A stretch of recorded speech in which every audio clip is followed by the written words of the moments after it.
Morning students, we are going to see about extensions of Mendelian genetics. Apart from monohybrid, dihybrid and trihybrid crosses, there are some of the exceptions of Mendelian principle, that is the occurrence of different phenotypic ratios. இப்போ இருக்கிற Mendelian genetics வந்து extension பண்ணியிருக்காங்க. அதோட phenotypic ratios வந்து பார்த்தீங்கன்னா வித்தியாசமாக இருக்குன்னு கண்டுபிடிச்சிருக்காங்க. அதில் உங்களுக்கு டாபிக் வந்து ஃபர்ஸ்ட் வந்து ஜீன் இன்ட்ராக்ஷன் கொடுத்துருக்காங்க. Single phenotype is controlled by more than one set of genes. அப்போது single character is control by more than one set of genes, each of which has 2 or more alleles. So 2 alleles இருக்கும், இல்லை 2 more alleles இருக்கும். And this phenomenon is called gene interaction சொல்லியிருக்காங்க.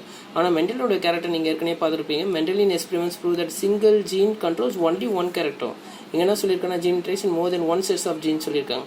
But in the post-Mendelian findings, various exceptions have been noticed in which different types of interactions are possible between the genes. So நிறைய பிளான்ஸில் characters வந்து எப்படி interact ஆகிருக்கு, அதோட பண்புகள் எப்படி வெளிப்படுத்திருக்குன்னு சொல்லியிருக்காங்க. அதில் ஃபர்ஸ்ட் வந்து gene interaction concept was introduced by, that is explain by W. Bateson. This concept is otherwise known as factor hypothesis or Bateson factor hypothesis.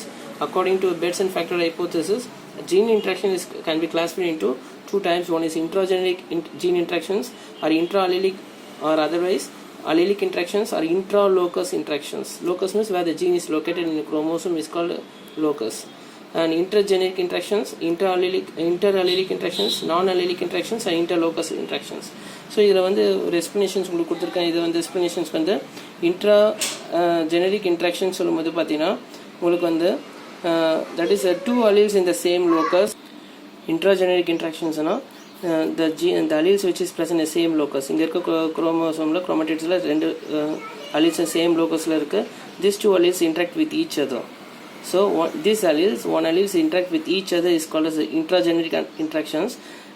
Now we can see here that is non-allelic interaction means intergeneric means that is interact with the different these alleles interact with the different chromosome, that is a different locus is different. Okay, here same locus, here locus is different.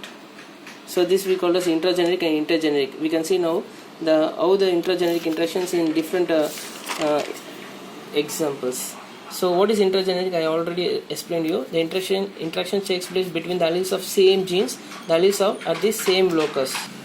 So it includes the following examples, that is incomplete dominance, codominance, multiple alleles and pleiotropy are some of the examples of intrageneric. So first one is incomplete dominance, no blending of genes. There is no genes has been joined. Okay, so when one allele is not completely dominant to another allele, it shows incomplete dominance. Okay, now we can see the good example for Mirabilis jalapa, that is plant. Here R1 is dominant, that is red character. In the R1 red one the dominant, this is the dominant character. This dominant character, red character, is not dominate the white plant flower. Okay, in the dominant வந்து இந்த white flower dominate பண்ண முடியாது. அப்படி dominate பண்ணிச்சுனா மெண்டலோட characters இங்க F1 ஜெனரேஷன்ல இந்த red flower தான் வந்திருக்கும். அதான் சொல்லியிருக்காங்க. So this dominant red is not dominate the white flower, so it is called incomplete dominance. Okay, such allelic interaction is known as incomplete dominance. So Carl Correns 1905 experimented in 4 o'clock plant Mirabilis jalapa when the pure breeding homozygous red R1 that is red is crossed with the homozygous white R2. The phenotypic of the F1 hybrid is heterozygous pink. Okay, F1 hybrid வந்து பார்த்தீங்கன்னா உங்களுக்கு heterozygous pink. உங்களுக்கு இந்த dominant கேரக்டரோட பண்புகள் அந்த red flower வரல, உங்களுக்கு வந்து heterozygous pink R1 R2 which is called as incomplete dominance. The F1 heterozygous phenotype differs from both the parental homozygous phenotype. F1 heterozygous வந்து பார்த்தீங்கன்னா R1 R2 இது டிஃபர் ஆகுது, இங்கே இருக்க ஹோமோசைகஸ்லேருந்து டிஃபர் ஆகுதுன்னு சொல்கிறாங்க. This cross did not exhibit the characters of dominant parent but an intermediate pink color is formed. So இந்த character வந்து பார்த்தோன்னா டாமினன்ட் பேரண்டோட பண்புகள் ரெட்டோ இல்லை ஒயிட் ஃப்ளவரோ இங்கே வரல, உங்களுக்கு வந்து இன்டர்மீடியட் பிங்க் கலர் ஃப்ளவர் வந்திருக்குன்னு சொல்லியிருக்காங்க F1 ஜென்ரேஷனில். F1 generation produce intermediate phenotypic pink color flower. When pink color plants of F1 generations are interbred in the F2 generations, both the phenotypic and genotypic ratio were found to be identical as 1:2:1. நீங்கள் Mendelian கேரக்டர்ஸில் பார்த்தீங்கன்னா உங்களுக்கு வந்து phenotypic ஒரு ratio வந்திருக்கு, genotypic ஒரு ratio வந்திருக்கும். genotypic 1:2:1, phenotypic ratio பார்த்தீங்கன்னா உங்களுக்கு 3:1 அது மாதிரி பார்த்துருப்பீங்க. இங்கே வந்து பார்த்தீங்கன்னா உங்களுக்கு வந்து phenotypic genotypic ratio are found to be identical. That means 1:2:1. 1 வந்து ரெட்டு and 2 வந்து பார்த்தீங்கன்னா pink colour, that is R1 R2 and R1 R2 pink color and white color. Genotypic ratio is R1 வந்து 1, R1 R2 2 and R2 1. So this that is phenotype and genotype ratio is found to be identical. Okay, thus the alleles themselves remain discrete. That means அதோட பண்புகள் அப்படியே வெளிப்படும் சொல்லியிருக்காங்க. Unaltered, proving the Mendel's law of segregation, that is separation. The phenotypic and genotypic ratio are the same, so there is no blending of genes. In the F2 generation, R1 and R2 genes segregate, that means separate, and recombine to produce red color, pink and white color flower in the ratio of 1:2:1. So R1 alleles code for enzyme responsible for the formation of red pigment. R1 வந்து it codes for red pigment and R2 codes for what means defective enzyme, that means white color. So R1 R2 genotype produces only enough red pigments. R1 R2 வந்து பார்த்தீங்கன்னா உங்களுக்கு வந்து enough red pigments தான் produce பண்ணும். அப்போ உங்களுக்கு வந்து என்ன கலர் தான் ஃபார்ம் ஆகுது? R1 R2 உங்களுக்கு enough red pigments தான் ப்ரொடியூஸ் ஆகுது, அதனால உங்களுக்கு வந்து பிங்க் கலர் ஃப்ளவர் ஃபார்ம் ஆகுது. So this we call as incomplete dominance in Mirabilis jalapam, that is experimented by Carl Correns. Okay, and next it was clear that the Mendel particulate inheritance takes place in the cross, which is confirmed by the reappearance of original phenotype in F2 generations. According to Mendel, particulate inheritance la F2 generation la இந்த பண்புகள் வந்திருக்கு. ஆனா F1 generation உங்களுக்கு pink color flower தான் வந்திருக்கு. ஆனா F2 generation la உங்களுக்கு வந்து red color வந்திருக்கு, pink color and white color. So that is a reappearance according to the Mendel's particulate theory. உங்களுக்கு particulate inheritance தெரியும். Traits are inherited in discrete units are called as genes. Okay, and next one is codominance. This pattern occurs due to simultaneous expression of both alleles in the heterozygote. So expression of both alleles in heterozygous. The phenomenon in which two alleles are both expressed in the heterozygous individuals is known as codominance. So ரெண்டு alleles உங்களுக்கு வந்து பார்த்தனா அதோட expression எப்படி இருக்குன்னா heterozygous individuals இருக்கும்.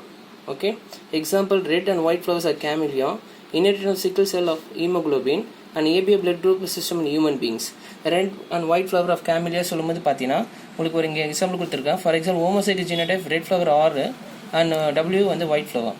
இது நீங்கள் ரெண்டையும் கிராஸ் பண்ணும்போது பார்த்தீங்கன்னா ரெட் ஃப்ளவர் வந்திருக்கு R1 RR WW, இது 1. இப்போ கோடாமினன்ஸ் சொல்லும்போது பார்த்தீங்கன்னா உங்களுக்கு நான் ஏற்கனவே சொல்லியிருக்கேன், two alleles both are expressed. Okay, these two alleles what condition? Heterozygous condition. நல்லா கவனிங்க, two alleles are both expressed in heterozygous individuals. இதுதான் அங்கே two characters. Okay, both red and white is expressed. Both red and white is expressed. For example, heterozygous சொல்றீங்க, அப்போ RW வந்து பார்த்தீங்கன்னா white flower வந்து பார்த்தீங்கன்னா with red spot, அந்த ஃப்ளவரில் red spot இருக்கும். அப்படின்னா உங்களுக்கு 2 ratio. அப்போ 1 and white flower with red spot உங்களுக்கு 2 இருக்கு and 1. And these two heterozygous individuals both are expressed with 2 alleles, and this we call as what? Codominance. அதான் சொல்லியிருக்கேன், 2 alleles are both expressed in what condition? Heterozygous condition and the 2. Okay, இது normal red and இது வந்து white. So இதுதான் இது கேமிலியாலாம் அவர் சொல்லியிருக்காரு. அப்போது different heterozygous இண்டிவிஜுவல்ஸில் உங்களுக்கு அல்லீல்ஸ் வந்து எக்ஸ்பிரஸ் ஆச்சுன்னா உங்களுக்கு வந்து என்ன சொல்லியிருக்காங்கன்னா தட் இஸ் கோடாமினன்ஸ் 1:2:1 ரேஷியோ. சரி, ABO blood group system in human beings எப்படி சார் கோடாமினன்ஸ் கண்டுபிடிப்பீங்க அப்படின்னு சொல்லும்போது நீங்கள் ஃபார் எக்ஸாம்பிள் உங்களுக்கு வந்து 4 types ஆஃப் பிளட் குரூப் இருக்குது, AB and AB and O. Okay, which individuals are which blood group, எந்த பர்சனுக்கு எந்த பிளட் குரூப் கண்டு முடியுது, 1 allele from mother and 1 allele from father. For example ஒரு பேரண்ட் எடுத்துக்கிறீங்க, parent 1 and parent 2, இதில் various possibilities update இருக்குது. For example if the parent of same alleles, for example IA இருந்துச்சுன்னா அங்கே அந்த பர்சனுக்கு அவங்க குழந்தைங்களுக்கு வந்து ஏ பிளட் குரூப் இருக்கும். அதேமாரி ஏ இருந்துச்சுன்னா ஏ வரும். ஏபி வந்துச்சுன்னா for example parent mother having a blood group A and parent having a father having a blood group B means the genome of A and B, that means codominance. This is called as heterozygous individuals, 2 alleles, and this we call as codominance. Okay, so AB blood group இருக்கும். For example இங்கேயும் பாருங்க, IA இருக்கு parent 1 and parent 2, AB, that is codominance. For example I இருக்குதுன்னா அங்கே வந்து பார்த்தீங்கன்னா does not have sugar alleles. Okay, sugar alleles இருக்காது, அப்போது அங்கே வந்து பார்த்தீங்கன்னா it determines O. Okay, இங்கே சொல்லும்போது ABA blood group is controlled by gene I. அப்போ 3 alleles இருக்குது, IA, IB and I. Sugar ஐஏல இருக்கும், சுகர் ஐபியில் இருக்கும், ஐயில் வந்து சுகர் வந்து ஆப்ஷன் சொல்லியிருக்காங்க.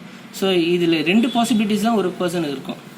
இந்த 3 alleles 2 பாசிபிலிட்டிஸ் மட்டும் தான் ஒரு பர்சனில் இருக்குன்னு சொல்லியிருக்காங்க. So in human beings IA IB alleles of I gene is determined as codominant. Okay, and which follows the Mendel law of segregation. So, okay, codominance was demonstrated in plants with the help of electrophoresis or chromatography for protein or flavonoids. Example, Gossypium hirsutum and Gossypium statianum their hybrid F1 hybrid வந்து பார்த்தீங்கன்னா amphipoid சொல்கிறாங்க.